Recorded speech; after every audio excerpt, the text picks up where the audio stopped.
Hey guys, how's it going? Hope you're doing well. My name is Crown, and today I'm going to read you some very interesting stories that I hope that you're gonna love. And now, without further ado, let's go!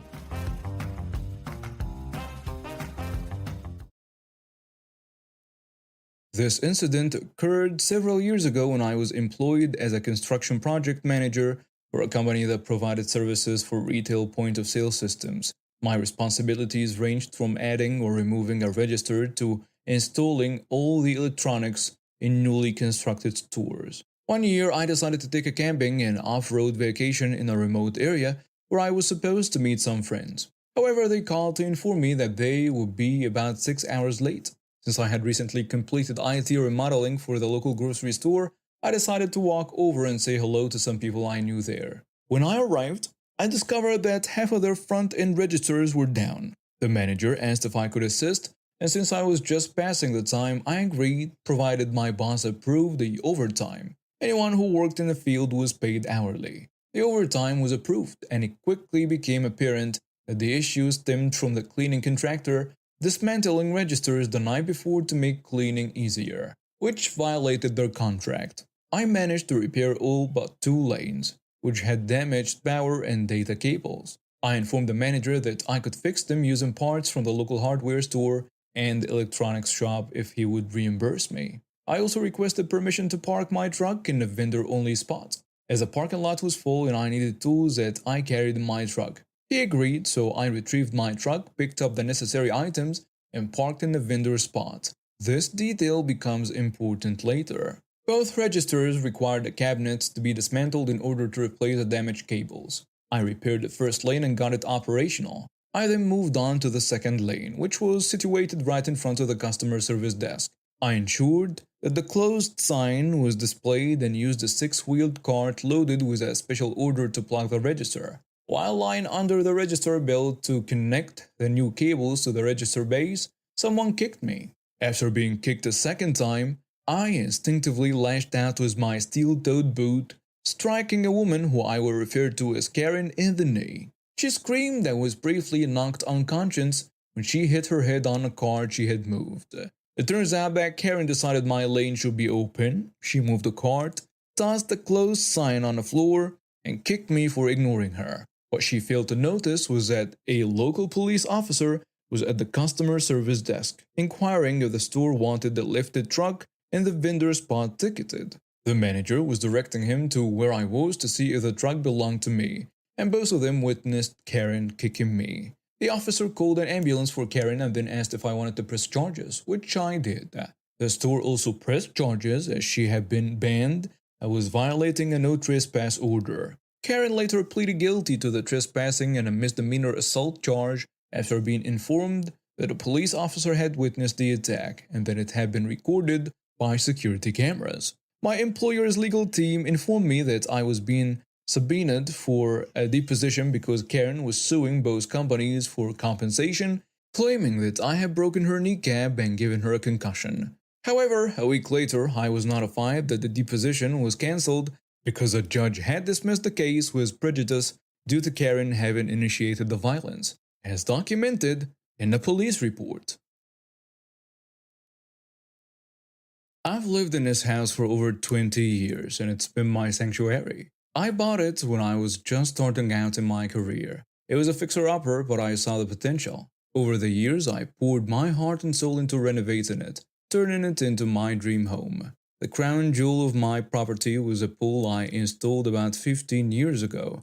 It wasn't just a pool, it was my oasis. After long days of coding and dealing with office politics, there was nothing better than coming home and taking a refreshing dip. It was my escape, my little piece of paradise. Everything was perfect until about 2 years ago when our neighborhood decided to form a homeowners association. At first, I didn't think much of it. I figured it would help maintain property values and keep the neighborhood looking nice. Problems started almost immediately. The newly elected HOA president, who I will call Karen, took an instant dislike to my pool. She claimed it was unauthorized and that I needed written permission from the HOA to have it. I tried explaining that my pool predated the HOA by over a decade, but she wouldn't listen. That's when the fines started. At first, They were small, $50 here, $1 there, but they quickly escalated. I say, look, I've had this pool for 15 years.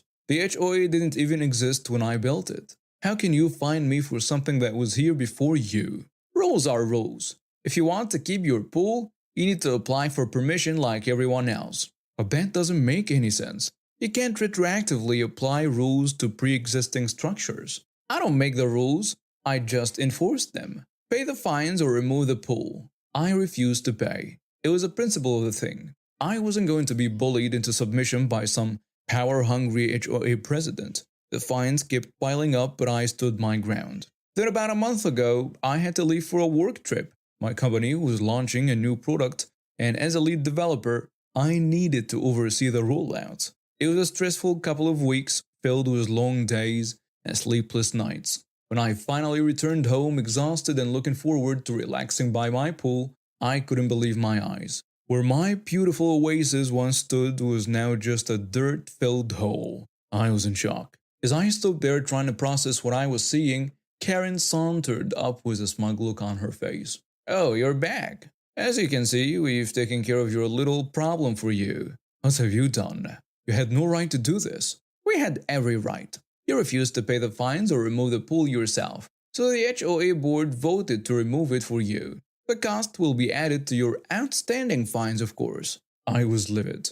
This woman and her minions had destroyed my property while I was away. They had no legal right to do so, and I was going to make sure they paid for it. I immediately called a lawyer. When I explained the situation, he was almost as angry as I was. This is a clear case of trespassing and destruction of property. The HOA had no authority to remove a structure that predated their formation. We're going to sue them for everything they've got. And so we did. We filed a lawsuit against the HOA and Karen personally for trespassing, destruction of property, and emotional distress. The case was airtight. Not only did we have photographic evidence of the pool's existence predating the HOA, but we also had testimonies from long-time neighbors confirming how long the pool had been there. The court proceedings were intense. Karen tried to justify her actions, claiming she was just enforcing the rules, but the judge wasn't buying it. "Mrs. Karen, can you explain to me how you thought it was within your authority to destroy a structure that clearly predated your HOA formation?" "Your Honor, the rules clearly state that all pools must have written permission from the HOA. And did it not occur to you that rules created in 2022 cannot be retroactively applied to a pool built in 2008? But the rules!" The judge's verdict was swift and satisfying. The HOA was ordered to pay for the full restoration of my pool, plus damages for emotional distress. Karen was removed from her position as HOA president and barred from serving on any HOA board in the future. In the end, the HOA was dissolved. The neighborhood decided we were better off without it. And last I heard, Karen was trying to sell her house. Apparently, she couldn't handle living in a neighborhood where she couldn't boss everyone around.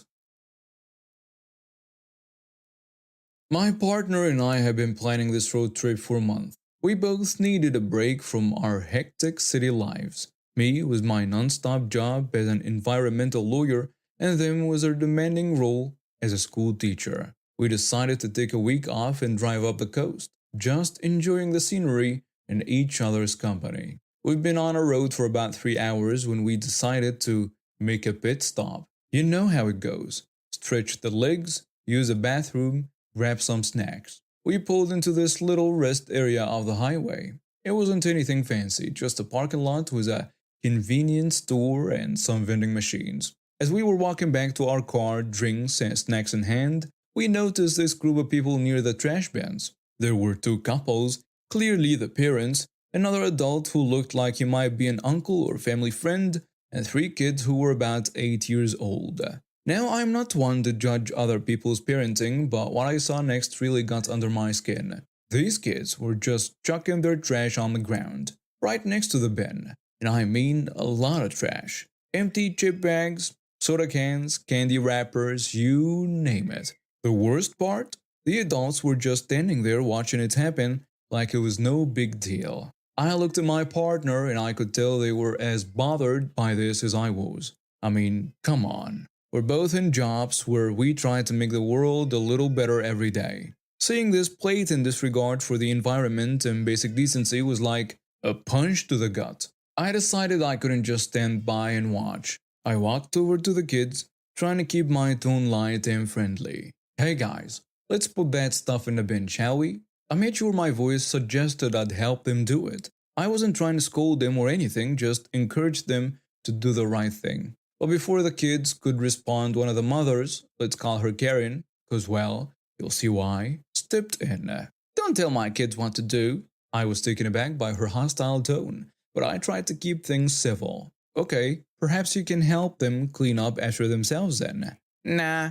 And just like that, they all piled into this massive SUV. And as they drove off, the kids actually waved at us like this was all some kind of joke. My partner and I were stunned. We stood there for a moment, just processing what had happened. Can you believe that? Partner asks me. I know. What kind of example are they setting for those kids? We got back in our car and hit the road again, but we couldn't stop talking about it. A blatant disregard for the environment, the entitlement, the terrible parenting. It was all just so frustrating. Partner says, you'd think they would at least pretend to care about littering in front of their kids, right? It's not just about the trash, it's about teaching kids to respect public spaces and the environment. We went back and forth like this for about 10 minutes, trying to make sense of what we just witnessed. That's when we saw it. A police car with its lights flashing, pulled over on the side of the road, and right in front of it was that same massive SUV. As we drove past, we could see all the adults from earlier standing outside the car. They looked pretty uncomfortable as the officer was clearly giving them a stern talking to. My partner and I exchanged looks, both of us trying and failing to hide our grins. No way. You don't think so? Karma, baby. We couldn't hear what was being said, of course, but it was clear the officer wasn't happy.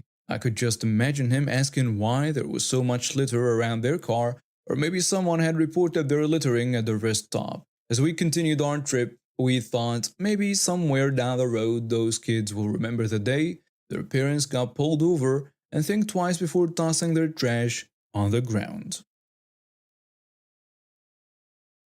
I've been flying planes for over a decade now. Let me tell you, it's not always as glamorous as people think. Sure, the views are incredible and there is nothing quite like soaring through the clouds, but the job comes with its fair share of challenges. Long hours, jet lag, and dealing with all sorts of people can really wear you down. This particular day, I was finishing up a 4-day trip that had taken me across the country and back. I was exhausted, my body clock was all messed up, and all I wanted was to get home to my own bed. My last flight landed around noon, and I had a couple of hours to kill before my connecting flight home. As soon as we touched down, I headed to the crew lounge to change out of my uniform. I always do this when I'm deadheading. That's what we call it when we're flying as passengers for work. It's nice to blend in with the crowd and not have people constantly asking me questions about the flight or the weather. With my uniform tucked away in my bag and my work ID hanging around my neck, I made my way to the gate for my flight home.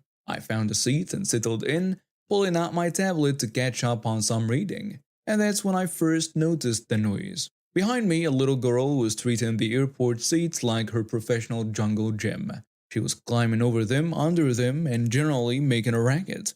Now, I am not one to complain about kids being kids, but this was something else. The worst part was a random screaming. It was like nails on a chalkboard, but I tried to tune it out and focus on my tablet. I must have zoned out for a bit because the next thing I knew, there was a full-blown scream right in my ear. I turned my head and there she was. This little girl hanging off the back of my chair, her face just inches from me. Without thinking, I snapped at her. Don't scream into my ear. That's when all hell broke loose. This woman, who I can only assume was a girl's mother, came charging over like a bull seeing red. Don't you yell at my kid. How dare you? This little girl looked shocked and actually went quiet, but her mother was just getting started. She stood over the seat behind me, practically frothing at the mouth. Who do you think you are? You can't talk to children like that. I should report you to security.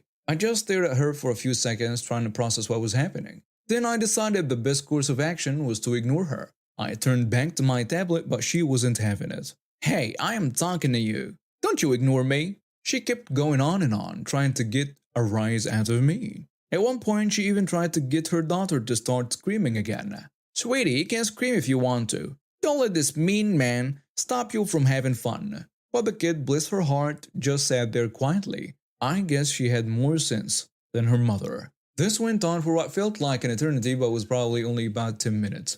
The woman was getting more and more worked up to the point where I thought she might actually try to hit me. Just as I was considering calling for help, a man who seemed to be with them finally stepped in. Come on, honey, let's go sit somewhere else. He gathered up their things and led the woman and a little girl away. I could still hear her ranting as they walked off. You know, I actually had some wings in my bag that we give out to kids on flights sometimes. I thought about giving them to her as a peace offering.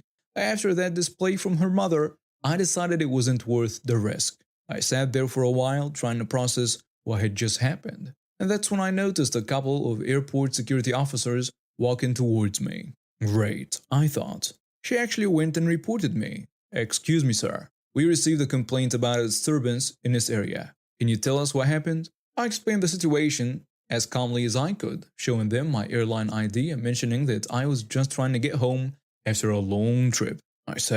I admit I shouldn't have yelled at the child, but I was startled by the scream in my ear. I didn't mean any harm. The officers nodded understandingly. We understand, sir. Actually, several other passengers came to us with complaints about that woman's behavior. We're going to have a talk with her about appropriate conduct in the airport. It was nice to know that others had seen what happened and backed me up. Security officer asks, "Is there anything else you need from us?" "No, thank you. I appreciate you checking in." As they walked away, I heard the overhead speaker announce that my flight was boarding. Perfect timing. I gathered my things and headed to the gate, ready to put this whole incident behind me. As I boarded the plane, I caught sight of the woman and her family a few rows ahead of me. She was still fuming, complaining loudly to anyone who would listen. Sometimes karma has a way of working things out on its own.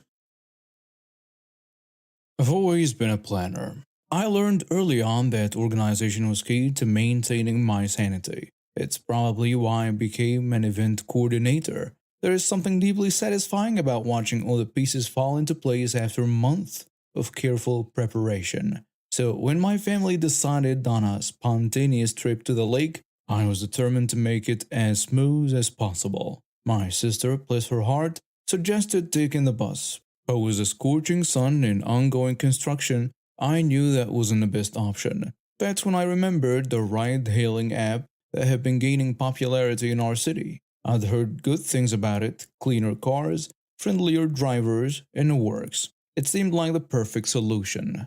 Little did I know I was about to encounter one of those drivers who gives a whole service a bad name. Here's how it all went down.